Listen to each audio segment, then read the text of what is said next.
the way it should be on the voice of the Cardinals, KMOX. 2 strikes, 2 outs. Tying run at third base. O'Brien, the pitch. Swing and a miss. He struck him out. Save number 3 for Riley O'Brien. And the Cardinals win a terrific game here at Nationals Park in Washington to even the series. They win it in 10 by a score of 7-6. That's a good win. That's a really good win for the Cardinals tonight, coming back to get the victory. They get some big hits. The bullpen, for the most part, does its job, and the Cardinals win in 10 innings by a 7-6 score. Welcome in. This is the Circus Sports Extra Innings Show here on KMOX. My name is Matt Pauley. Would love to talk to you about this one, so let's open up the phone lines, the text line. For those of you watching on the video stream, we can certainly talk to you. I would say this. Last night, after a really tough loss, we had a lot of people who had thoughts, let's enjoy the wins as much as we don't enjoy the losses, and let's talk through these ones. So hopefully you can get involved in the program tonight. We don't want it to always be where we only talk to people on bad nights when the Cardinals suffer tough losses. We want this to be a Cardinals conversation where we're talking with everybody every single night, win or lose. So let's have some fun tonight after the Cardinals get the win. If you do want to call or text, the phone number is 314-436-7900. That's 314-436-7900. That's how you call. That's how you text. If you want to tweet at me, you can do that at Matt Pauley on air, MattPauley on air. And you can also leave a video chat message for those of you who are watching the video stream. We welcome those in as well as we talk through what I think was a really good win. And it no guarantee of what's going to happen tomorrow, but it certainly preserves the opportunity for the Cardinals to find a way to win tomorrow and complete a 500 road trip, which I think you should be happy with if they're able to pull that off. And tomorrow, though, I know they're facing Miles Mikolas. I know he's got an ERA close to 15. That certainly worries me, just facing off against Mikolas coming up tomorrow, because you face off against former player. Weird things happen in baseball, and we'll see what ends up happening. Already have a message coming in on the stream that says J.J. Weatherholt's double won the game. That was a huge moment late in the contest in the 10th inning. The Cardinals already got 1 run across with the Sajasi double, but you always want to get that second run in extra innings because you've got that runner starting at second, and that for J.J. Weatherholt to come up to the plate with 2 outs in the inning and for him to come through, and after Nathan Church had struck out with the runner on at third and less than 2 outs, the easier opportunity to drive in the run there because you just had to lift it to the outfield. That was a really big moment. In fact, we're going to call that our insurance run of the game. It's sponsored by Lang Insurance in St. Charles, proudly representing Auto Owners Insurance. Let's go ahead and go back and listen in as J.J. Weatherholt drives in the insurance run at the game, but also at the moment, but also what turns into the winning run for the Cardinals. Weatherholt has been on base just 1 time in this game, and the pitch to him is hit into the right field area, down the line, and it's going to drop and get past the right fielder and go to the wall. So J.C. scores. Into second base is J.J. Weatherholt, and the Cardinals lead 7-5. Clutch double for the Cardinal rookie. It is our insurance run of the game. It's sponsored by Lang Insurance in St. Charles, proudly representing Auto Owners Insurance.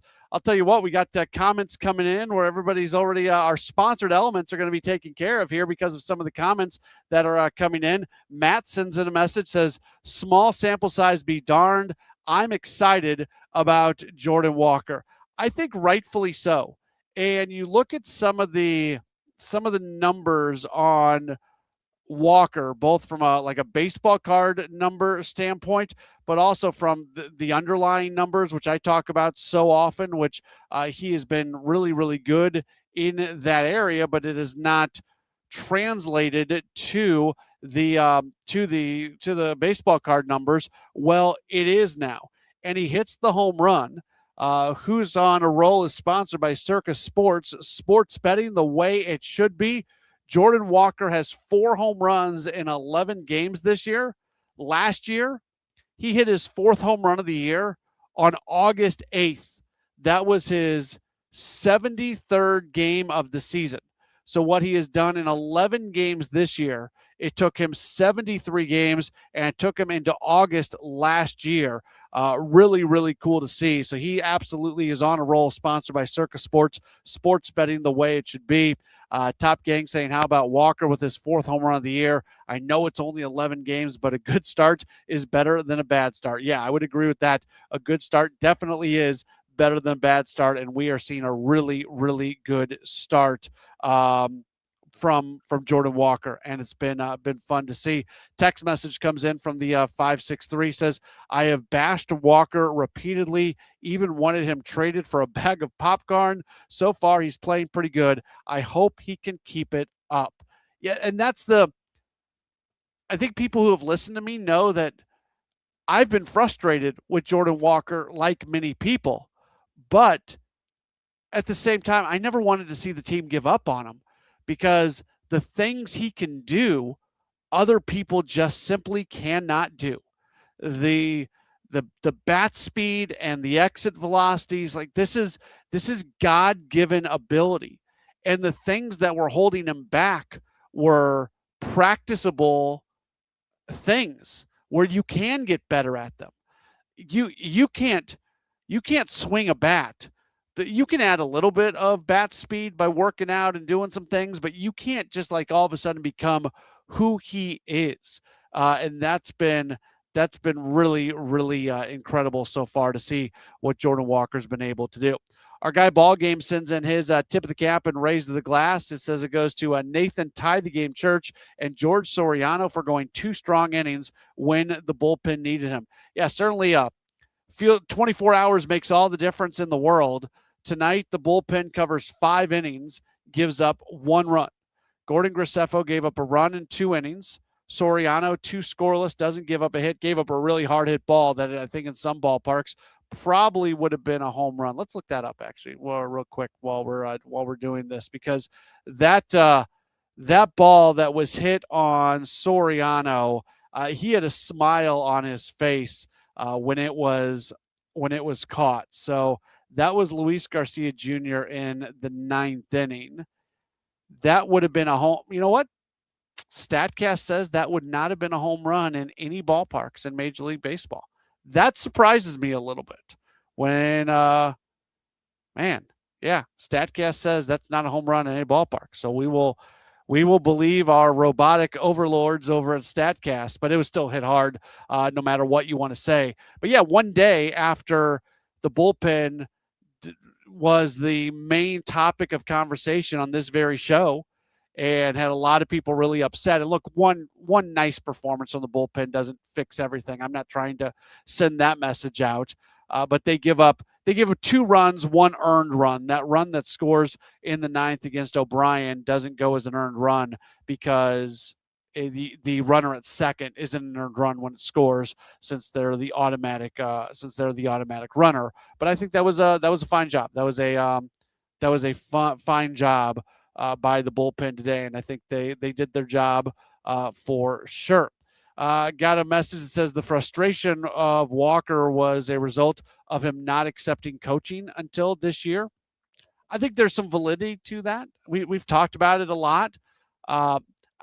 Saying just not accepting coaching probably is a little bit extreme, but it's on the right path. He was not making changes, and he has decided, and I think it all started when he went to Driveline.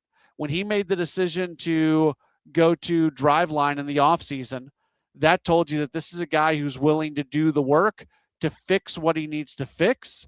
And spring training was really rough for him. It was really rough. And I'll raise my hand and say, I didn't know what to expect from him. I mean, I was one of the people that was pushing the narrative that maybe it would make sense for him not to start the season with the Cardinals, that if it continued to go that poorly. And they pulled him out of games, and they had him do a lot of work in the cage, and they always wanted him, whether he has the hot start to the season or not, they were always going to have him on the big league roster because they want him around the big league coaches. And again, really early on in the season, we're going to see the league start to adjust to what he's doing, and he's going to have to adjust to the league, and it's a big old game that everybody plays along with, and you have to be good at those adjustments. But it has been fun to see what he has been able to do so far this season.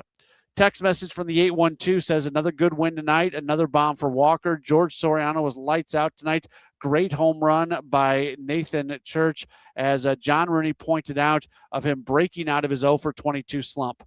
I mentioned this on the network postgame show. Like, this is why I love baseball. There's a lot of reasons I love baseball.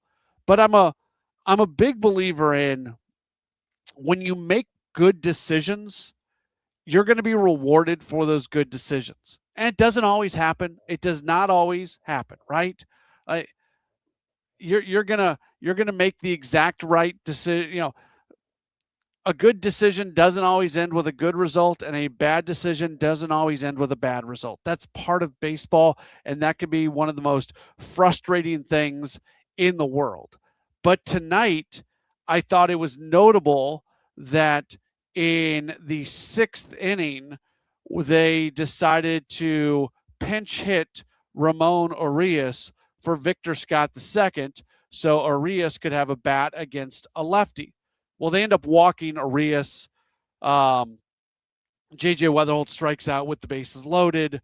Cardinals leave him loaded in the 6th inning. That felt like a crossroads moment of the game. But it was the right decision. It was a very good decision to pinch hit Urias for Scott. Even if it doesn't work in that moment, that was the right decision to be made. So Nathan Church then was the one who replaced Scott first he replaced Urias on the bases as a pinch runner, and then he went out to the outfield. So Church is only in this game because of the decision to pinch hit Urias for Scott. That was the right decision. I'm very glad that Oliver Marmol made that decision, even if it did not result in run scoring in the 6th inning. And then you get rewarded for that good decision by Nathan Church hitting the home run in the 8th inning, which I very, very much appreciated. That's probably my favorite thing about this game. Of everything that happened in this contest, the way that all worked out, and when you push down the dominoes, and the way that whole thing came together, that was probably the thing that I really appreciated about this game for sure. And in fact, with that, let's get to our cut of the game. Our cut of the game is sponsored by the Diamond Shop, thediamondshop.net. There were certainly a few opportunities to figure out what our cut of the game was going to be, but indeed, we are going to go with Nathan Church. With a runner at first, the 1-2 pitch. Church swings, and it's a high fly ball, right field. Weimer moving back to the wall. It's a goner! A home run for Nathan Church, tying the game. That's the way to break an 0 for 22. In grand fashion for Nathan Church. The cut of the game, sponsored by the Diamond Shop, thediamondshop.net. We'll take a break. We'll continue to be here to take your phone calls, your text messages, your tweets. If you want to get in here, we still have an opportunity for you to chat with us. You can call or text 314-436-7900, 314-436-7900. Again, that's how you call or text. You can tweet at me at Matt Pauley on air. I should probably open up my Twitter. I haven't even looked at that. But if you do want to tweet at me, feel free, at Matt Pauley on air. And then for those of you who are watching on the video stream, and we've got a good number of messages on there, feel free to keep bringing those in, and we'll address as many as we can as we continue on. This is the Circus Sports Extra Innings Show. We've got more in a moment right here on KMOX. The Diamond Shop, making St. Louis sparkle for over 100 years, offers a wide selection of engagement and wedding rings, fine jewelry, and watches to suit your style and budget. Visit us at 12 North Central Avenue or schedule a virtual appointment at thediamondshop.net. Hey, Missouri, it's game time. Start betting like a pro with the world's largest sportsbook at your fingertips. Hi, I'm Derek Stevens. I'm a lifelong sports bettor, and I'm the owner of Circus Sports. It's sports betting the way it should be, with high limits, player-friendly pricing, exceptional customer service, and more. Download your new bookie at circusports.com. The action starts now, Missouri. Experience the difference with Circus Sports. Bet like a pro. Must be 21 or older. Gambling problem? Call 1-800-GAMBLER. If you need a garage door, this could be your lucky day. Entries are open now for the $5,000 sweepstakes at Overhead Door Company of St. Louis. A winner will be chosen at random to receive $5,000 towards new garage doors, openers, or front entry doors of your choice. Deadline to enter is the end of the month to win the $5,000 sweepstakes with Overhead Door Company of St. Louis. Enter now at overheaddoorstlouis.com. You can't win if you don't enter at overheaddoorstlouis.com. Now, back to Extra Innings, presented by Gray Bar. Gray Bar, your distributor for electrical and datacom needs. And by Circus Sports. Circus Sports. Sports betting the way it should be. On the voice of the Cardinals, KMOX.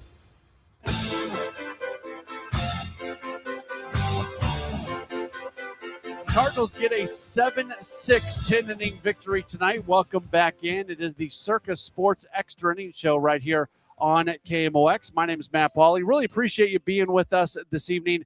If you want to chime in on what we're talking about, multiple ways to get connected. We had some callers, and I did not look at the call screener, so my apologies if you were on hold and you're not with us anymore. Feel free to get back in here at 314-436-7900, 314-436-7900. That's how you call. That's also how you text into the program, and then you can also send in a message on the video chat for those of you who are watching on Facebook, Twitter, and YouTube, and we will address some of those. Another message comes in on the video stream, says, happy for Nathan Church after Sunday. His ozone swing percentage was higher than his out-of-zone swing percentage was higher than his zone percentage. Happy Soriano is getting some higher leverage exposure. He's going to have to. Let's go with the second part of that. You think about what happened yesterday, and they were in a tough spot. Like the bullpen did not perform well yesterday. I'm not in no way, shape, or form am I trying to tell you that the bullpen performed well. But they walks had a lot to do with this yesterday.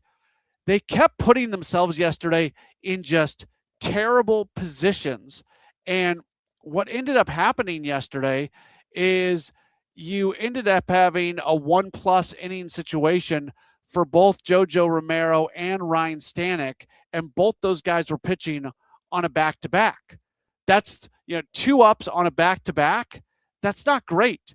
That leads to a very high percentage chance. Maybe high percentage is the wrong word, but you're playing with fire. You're playing with fire, and unfortunately for the Cardinals, they're still looking for who they can trust out of the bullpen, and it didn't work yesterday.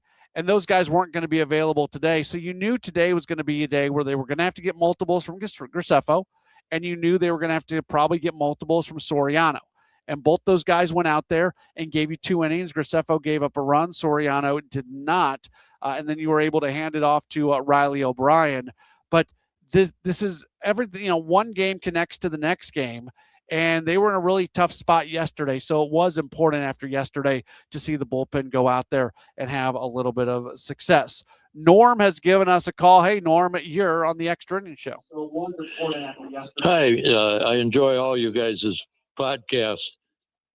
I was wondering, so JC was up twice, first and second, nobody out, and why he didn't bunt. I thought we were going to manufacture runs this year. Hey, Norm, did you enjoy the win tonight? I did, but we could have very easily lost. I'll answer the question. It's just it's frustrating for Norm, and I'm not trying to take this out on you. I'll get to the question in a second. It is honestly frustrating for me that last night is a really, really tough loss for this team, and I sit here and we talk and we go through all the negative stuff, and I get one call tonight, and it's somebody who's kind of complaining about something. I just wish I wish Cardinals fans could enjoy the wins a little bit more and not focus in on the negatives so much. I would hope for you that, again, it's a legitimate question. I'm not putting your question down. The fact that it was enough for you to call in, I feel like we need to enjoy these things a little bit more. That's all I would say. Okay, thanks. All right, so let's go to the 2 situations with Sajacy. So Sajacy, I guess the 4th inning, it's a 2-2 game. Gorman leads the inning off with a base hit, and then Mason Wynn walks. So you have runners on at first and second. Now, Sajacy does ground into a double play there. In no world should you ever be bunting there. In no world should you be bunting. You win baseball games by putting up multiple runs in innings. And when you've got 2 on with nobody out, if Sajacy puts down the bunt right there, it does statistically mean that you have a higher percentage chance of scoring a single run. I will admit to that. Your chances to score a single run in the 4th inning goes up if Sajacy puts down a bunt. But the statistical opportunity to score multiple runs just flattens out in that situation. So in a 2-2 game in the 4th inning, no. You should never be bunting in that situation. So that's the first one. Let's see. I guess the second one is the 6th inning. It's a 4-2 game. Nolan Gorman leads the inning off with a base hit. Mason Wynn is then hit by a pitch, putting runners on at first and second. So actually, it's the exact same thing because you're down 2 runs in that spot. Now, that's the inning where they do leave the bases loaded. But we can't evaluate the decisions that are made in the moment by the result of those decisions because the results of the decisions are somewhat random, where when you take a series of that same type of decision being made over 162 games, you're going to play out on the right side. So, yeah, like, again, in this game today, the Cardinals in the 6th inning. You need 2 runs there. You don't need 1 run. Honestly, if it was a 4-3 game, I'm still probably saying the same thing. I'm saying, nah, you don't put a bunt down there. But my point can be even more punctuated by the fact that you're down 2. Because if you put the bunt down right there, yes, you are slightly increasing the odds to score 1 run, but you are dramatically reducing your ability to score multiple runs, and you need multiple runs. So appreciate the call. Wasn't trying to beat up on you too much. If I came off as a jerk there, that's not what I was trying to do. I just do find it a little bit funny that we're talking about that. But there's your answer, and appreciate it. And don't be afraid to call. I promise I won't always be like that with you. John has given us a call. Hey, John, you're on the Extra Innings Show. Well, I would just say that I see it completely differently. I think this is a great young team. I really enjoy them. I love the energy. I do most of my observing by listening, and Rooney and Horton do a great job, and I just really enjoy it. I'm excited about where they're going with Walker and Gorman. I had worried about them for a long time, and it looks positive. I just think everything looks up. I wouldn't even know if we've got extra position players at certain places, what you would target to trade for, if you could address that. Like if you put together a package with an extra catcher and Newt bar, what would you be targeting in a trade? Yeah, John. I'll get off here. You bet. Appreciate the phone call. Right now, even with what Nathan Church did tonight, and he's been playing left, and even with Sajacy doing a nice job here. The 2 hits yesterday, came up with that big double today. The team's not getting production out of left field. So if we go to a hypothetical scenario where this is a team that sticks around in playoff contention and they were actually looking to add in season, they would probably be looking to bring in a left fielder. We'll see what happens with Nelson Velasquez. He hit a home run at AAA tonight. That was good to see, but it's only his 2nd hit. And then relief pitching is the other area. They're going to have to remake this bullpen a little bit, and that would be the other area that I think that they could target. But again, we're targeting additions. This team is so far away from that right now. Let's just enjoy the fact that they are a fun team to watch right now. And yeah, there you go.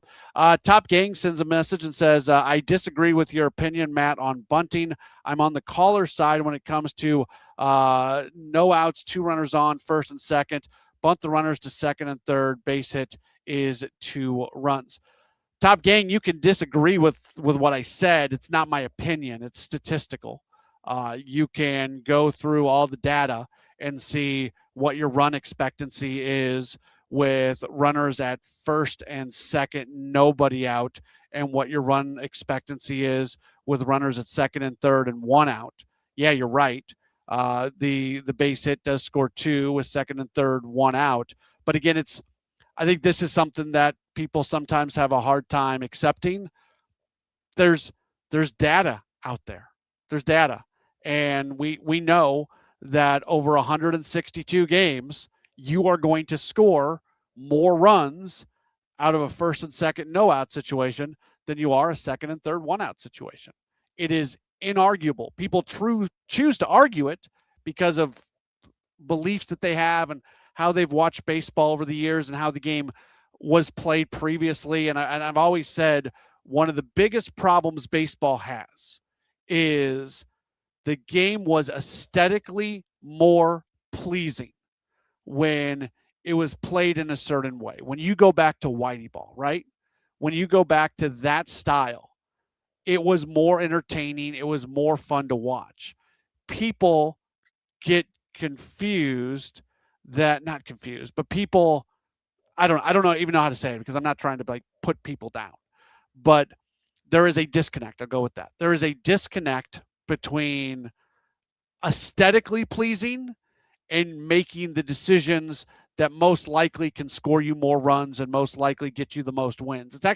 It's one of the things that stinks. And I give baseball credit because they're doing things, whether it was the larger bases, whether it was the rules about not having 2 runners on each side of the bag. They're trying to push things that will make the game look more like it looked previously. But just because the game is more entertaining does not mean you have a better chance to win. So I appreciate your message. I know you disagree with me. I'm betting what I just said is not swaying you whatsoever, but run expectancy, you are lowering your overall run expectancy when you bunt with runners on at first and second and no out. To that end, question about the data. Is it an individualized specifically for the hitters due up or just historical data? Just historical data. Yeah, look, there are situations where you have to bunt because of who's at the plate, right? I am talking from a general picture standpoint. But Thomas Saggesi's a good hitter. You're not looking to bunt with Saggesi. He's a good hitter. Now, if it's a guy who's really struggling, then it's a different situation, right? So yeah, that's a wonderful, wonderful follow-up question because there are going to be situations where somebody is at the plate and you look at their numbers, you look at the matchup, you look at all those things, and you say, okay, this is a situation where we put down a bunt. And they know all those things. So I really thank you for that follow-up because I do think that's a really important part of this. This is not a 100% of the time. And also where the game is at, if you're in the 9th inning and you're down by a run, then darn it, you play for a run, right? That's a different scenario. So yeah, this is not a 100% of the time sort of thing, but and I love the small ball. I love producing runs. This team has been exciting in that area so far. That's been really good to see. Let's get to another message from Matt. He says, nice to see Hunter Dobbins have a good start in Memphis as well tonight. Wonder if he could be a swingman answer for the Cardinals soon. So let's go to his numbers as we go by the numbers. Sponsored by Bank of Springfield. Bank boldly. Bank with BOS. Member FDIC. I'm going to be very curious to see what happens here with Hunter Dobbins because tonight he goes 5 1/3, gives up a run on 5 hits, 7 strikeouts, 1 walk. He looks like he's ready. I don't Richard Fitz is at Memphis right now, and the belief was always that when the Cardinals needed a 6th starter, when all of a sudden all these off days went away, he would be the guy that would come up and be the 6th starter. Dobbins hasn't used an option yet because he is there on a major league rehab. At some point, that major league rehab is going to run out, the Cardinals are going to have some choices to make, and it's not like there's anybody to take out of the rotation at this moment. I know that Dustin May has struggled. He's been the one guy in the rotation that has struggled so far, but he's not coming out. Unless there's an injury or something, he's not coming out. And, Andre Palante wasn't great yesterday, but he hasn't done anything to lose his job. So I don't know what they're going to do, because it's always felt like Richard Fitz was going to be your sixth starter. I guess I would need to know, and this is probably more of a Chaim Bloom question than an Oliver Marmol question, but it's probably for both of them. What is their comfort level with any of these guys moving to the bullpen? And like an Andre Palante, I don't want him anywhere near the bullpen. I don't. I think he is going to – I don't think he is an overly effective bullpen – I don't think he's an overly effective relief pitcher with his stuff and the things he does. Maybe it's a little bit different because he's got a little bit of a different arsenal this year, but I just think he fits better as a starting pitcher. And I'm worried about guys, especially pitch to contact guys. You bring in a pitch to contact guy out of the bullpen, and it can go really bad, really fast with them doing nothing wrong. There are times where Palante has a really good performance and a really bad performance, according to the box score, and there was no difference in what he actually did. It just so happens that a lot of those ground balls that he induces found their way through one day and didn't find their way through another. So when you've got relief pitchers who are coming in to handle runners on, big moments, all those sort of things, Andre Palante, to me, does not translate to the bullpen. Would the Cardinals look at a Hunter Dobbins or look at a Richard Fitz and say they do more translate to the bullpen and eventually they will be starters? Look, I think at some point there might be a conversation to be had about Bryson Motts.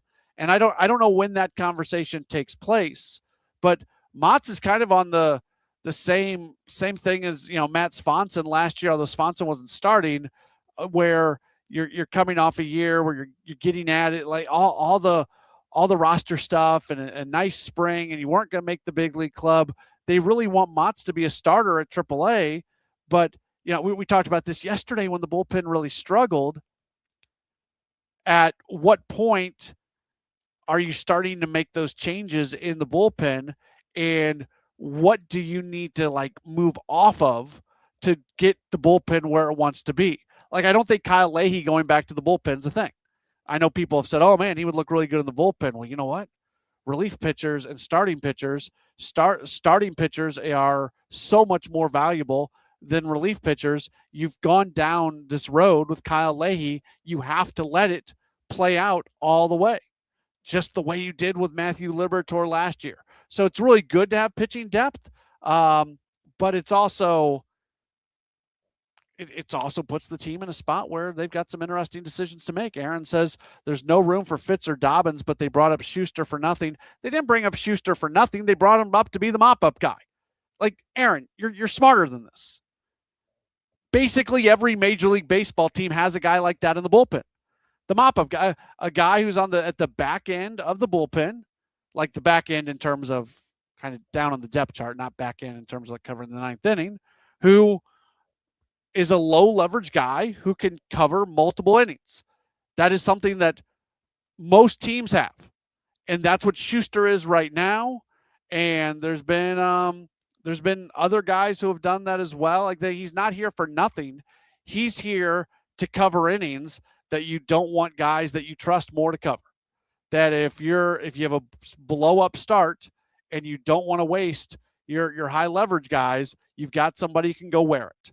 That is not nothing. There is value in that. Let's see. Another message comes in. If Dustin May were to continue to struggle, do you think Chaim Bloom will do like John Mozeliak and keep May in the starting rotation pitching as he continues to struggle?